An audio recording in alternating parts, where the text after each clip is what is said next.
The clink of my fork against my glass cut through their laughter like a knife. 3 sentences, I said, keeping my voice level.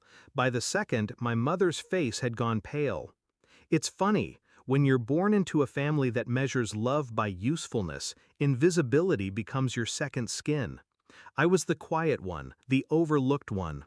Birthdays forgotten, achievements dismissed. I learned to watch rather than speak.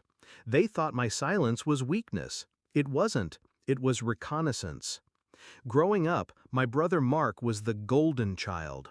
My mother poured her affection into him like an endless jug. I got the scraps, if there were any.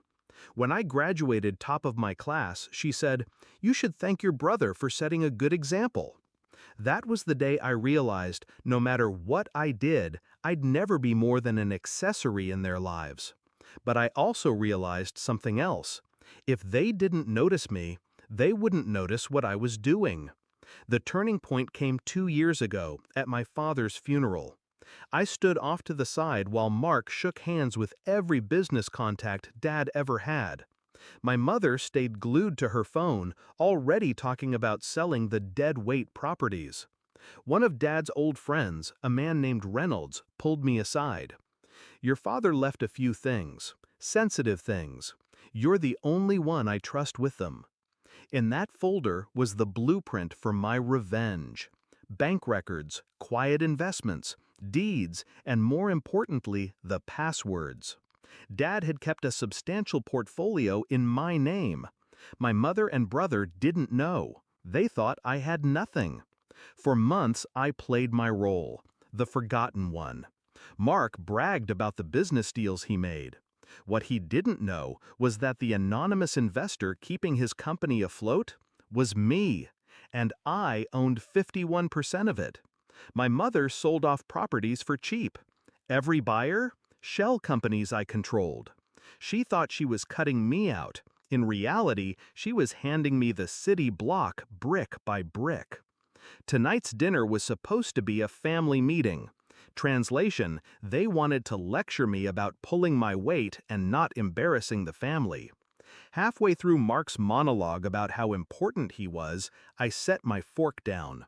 That sound, sharp, metallic, made the whole table look at me for once. 3 sentences, I said.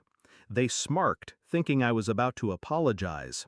First sentence, "Mark, as of this morning, I sold my controlling interest in your company to your competitor."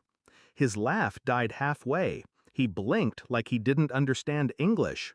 Second sentence, "Mom, those properties you sold for pennies? The buyer was me, and they're now worth 5 times as much." Her knuckles whitened around her wine glass. She stopped breathing for a second. Third sentence, "And just so we're clear, you'll both be receiving formal eviction notices by Friday." Mark shot to his feet, spitting curses. My mother's voice cracked into a shrill pitch. They threw accusations, insults, anything to claw back control. But control was already mine. I didn't shout, didn't gloat. I just watched the realization sink in.